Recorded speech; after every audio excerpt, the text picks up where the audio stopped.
آپ صلی اللہ علیہ وآلہ وسلم اور سلف صالحین بلکہ سلف صالحین کے متعلق آتا ہے وہ رمضان سے 6 مہینے پہلے ہی دعا شروع کر دیتے ہیں۔ اس رمضان اتنی عبادت کرے کہ آپ رمضان کے آخر میں یہ کہہ رہے ہو کہ میں نے اپنے رب کو پا لیا، میرا جو کنیکشن اللہ تعالیٰ سے ٹوٹا تھا میں نے اس کو دوبارہ بحال کر لیا۔ اے اللہ، میرا جو نمازوں میں میرا خشوع گم ہو گیا تھا وہ مجھے دوبارہ مل گیا الحمدللہ۔ اے اللہ، مجھے تو مل گیا۔ پچھلے رمضان سے لے کے اس رمضان تک میری محبت میری اولاد سے تو بڑھ گئی ہے، میری محبت میرے والدین سے تو بڑھ گئی ہے، کیا میری محبت اللہ تعالیٰ سے بھی بڑھی ہے؟ سنو آئی رمضان کی ساتیں بڑھاتی ہے اللہ ہاں نعمتیں، ہے یہ مغفرت اور رحمت کما۔ بسم اللہ، الحمدللہ والصلاة والسلام علی رسول اللہ، اما بعد، اعوذ باللہ من الشیطان الرجیم، بسم اللہ الرحمن الرحیم، رب اشرح لی صدری ویسر لی امری واحلل عقدۃ من لسانی یفقہوا قولی۔ امیجن کرے آپ کے گھر میں ایک مہمان آیا کافی عرصے بعد، اور وہ آپ کو بغیر بتائے، بغیر آپ کو معلوم کروائے آپ کے ساری مصیبتوں کو حل کر لیتا ہے۔ آپ کے گھر میں تعمیراتی کام ہونے والا تھا وہ اسے کر لیتا ہے، آپ کو میڈیسن کی ضرورت تھی وہ آپ کے پاس میڈیسن رکھ کے چلا جاتا ہے، آپ کے گھر میں گند تھا وہ آپ کے گھر کو نیٹ اینڈ کلین کر کے چلا جاتا ہے، یعنی آپ کے ساری مشکلات کو حل کر کے چلا جاتا ہے۔ اور جب وہ جاتا ہے تو پھر آپ کو پتہ چلتا ہے ہی از گون، وہ تو چلا گیا۔ پھر آپ اپنے دل میں برا محسوس کرتے ہیں کہ میں نے اس کی اس طرح قدر نہیں کی جس طرح اس کی قدر کرنے کا حق تھا میرا۔ میں تو بس دور سے اسے ملا، اسے پانی پلایا، بٹھایا، حال چال پوچھا اور بھیج دیا اس کو، لیکن اس نے میرے لیے بہت کچھ کیا۔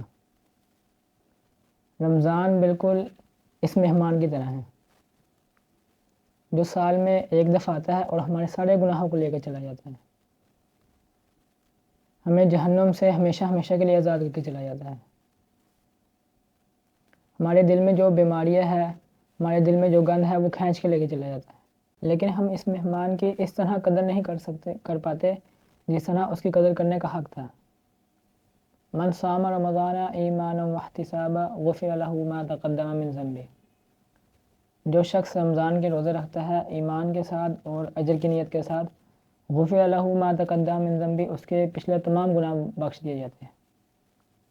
تو ہمیں ان لوگوں میں سے نہیں ہونا جو روزے نہیں رکھتے، کیونکہ کہتے ہیں ہمیں بھوک لگتی ہے، رات کا قیام نہیں کرتے کیونکہ رات کو نیند آ جاتی ہے، بلکہ ہمیں ان لوگوں میں سے ہونا ہے جو کہتے ہیں رمضان رک جا، ہمیں ابھی تیرا اچھی طرح تیری قدر کرنی ہے، جس طرح اللہ تعالیٰ نے تجھے بھیجا ہے تیرا حق ادا کرنا ہے۔ اللہ تعالیٰ نے تجھے جس امتحان کے لیے ہمارے پاس بھیجا ہے، ہمیں اس امتحان میں پاس ہونا ہے، ہمیں بھی اپنے گناہ بخشوانے ہیں۔ آپ صلی اللہ علیہ وآلہ وسلم اور سلف صالحین بلکہ سلف صالحین کے متعلق آتا ہے وہ رمضان سے 6 مہینے پہلے ہی دعا شروع کر دیتے ہیں، اللہم بلغنا رمضان، اللہم بلغنا رمضان، اپنی تہجدوں میں، اپنی دعاؤں میں، اپنے سجدوں میں، اے اللہ اس دفعہ ہمیں رمضان تک پہنچا دے۔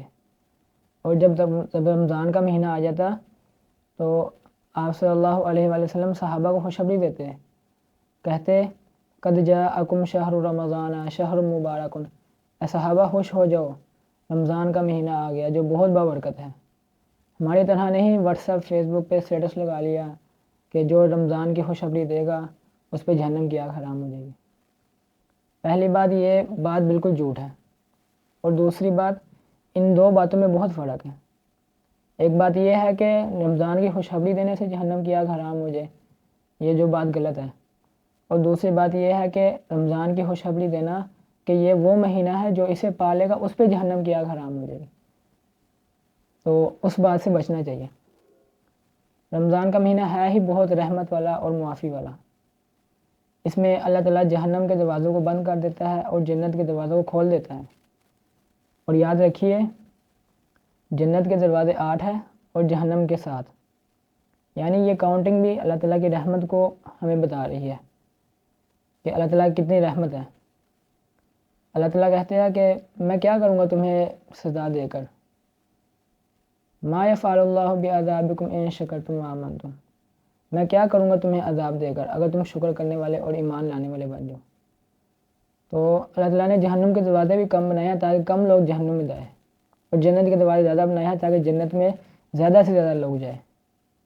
اور یاد رکھیے اس مہینے کے اندر ایک رات ہے خیر من الف شہر، جو 1000 مہینوں سے بہتر ہے۔ اللہ تعالیٰ نے یہ نہیں کہا کہ 1000 مہینوں کے برابر ہے، بلکہ کہا 1000 مہینوں سے بھی بہتر ہے ایک رات۔ اب کتنی بہتر ہے وہ اللہ تعالیٰ جانتے ہیں۔ رمضان کا ایک ایک لمحہ ہمارے لیے بہت قیمتی ہے۔ میں آپ کو ایک مثال دیتا ہوں۔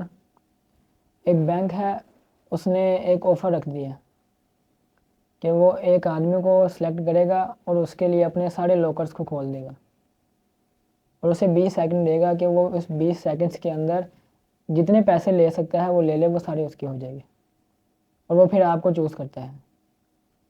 اب وہاں سارے لوگ، سارے میڈیا والے اکٹھے ہو جاتے ہیں آپ کو دیکھنے کے لیے کہ آپ اس 20 سیکنڈ کے اندر کتنے پیسے اکٹھے کر سکتے ہیں۔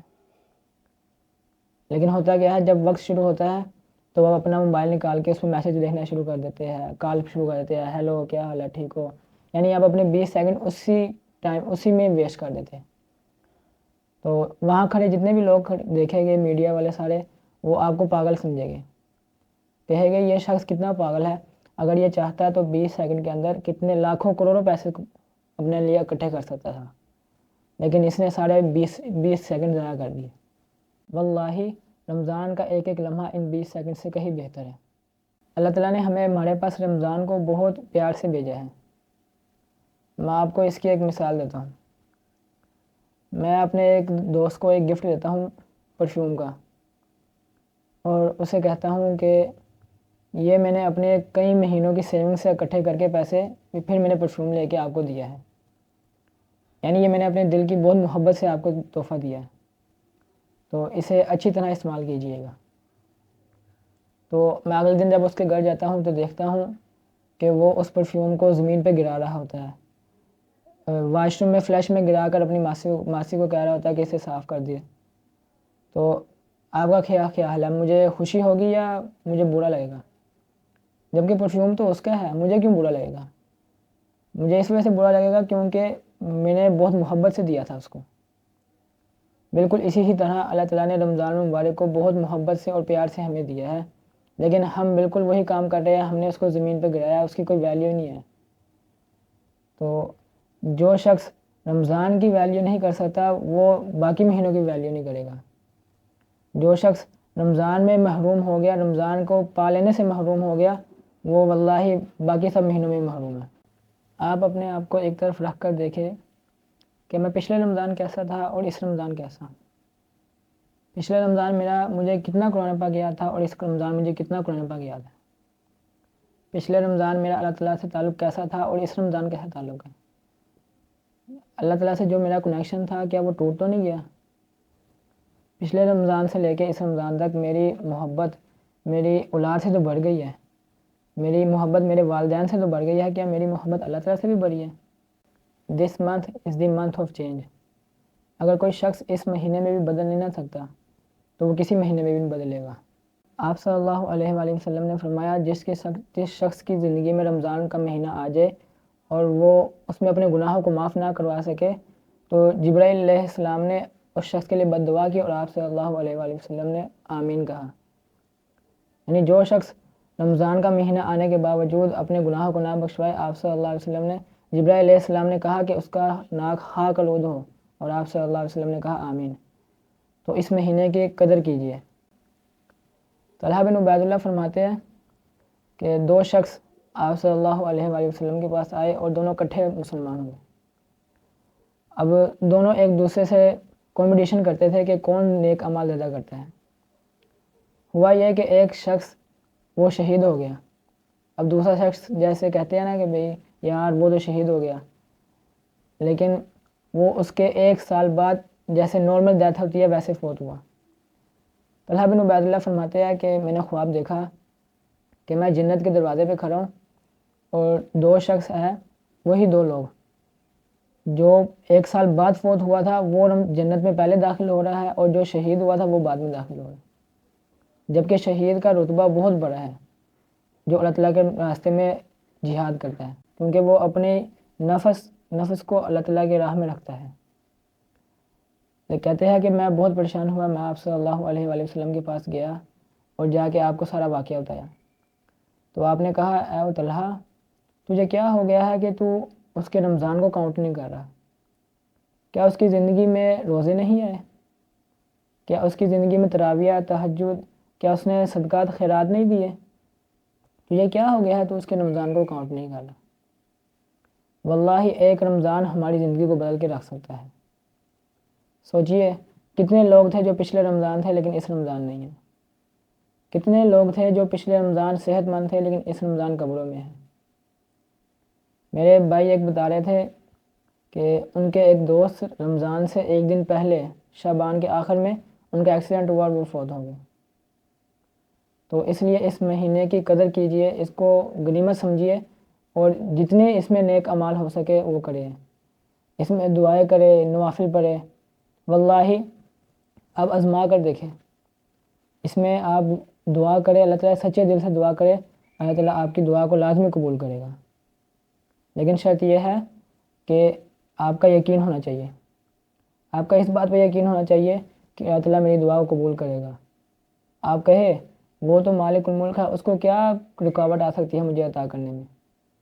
اس لیے پورے یقین کے ساتھ اللہ سے دعا کرے، اللہ تعالیٰ آپ کو دے گا انشاءاللہ۔ اس رمضان اتنی عبادت کرے کہ آپ رمضان کے آخر میں یہ کہہ رہے ہو کہ میں نے اپنے رب کو پا لیا، میرا جو کنیکشن اللہ تعالیٰ سے ٹوٹا تھا میں نے اس کو دوبارہ بحال کر لیا۔ اے اللہ میرا جو نمازوں میں میرا خشوع گم ہو گیا تھا وہ مجھے دوبارہ مل گیا الحمدللہ، اے اللہ مجھے تو مل گیا۔ وآخر دعواہم ان الحمدللہ رب العالمین۔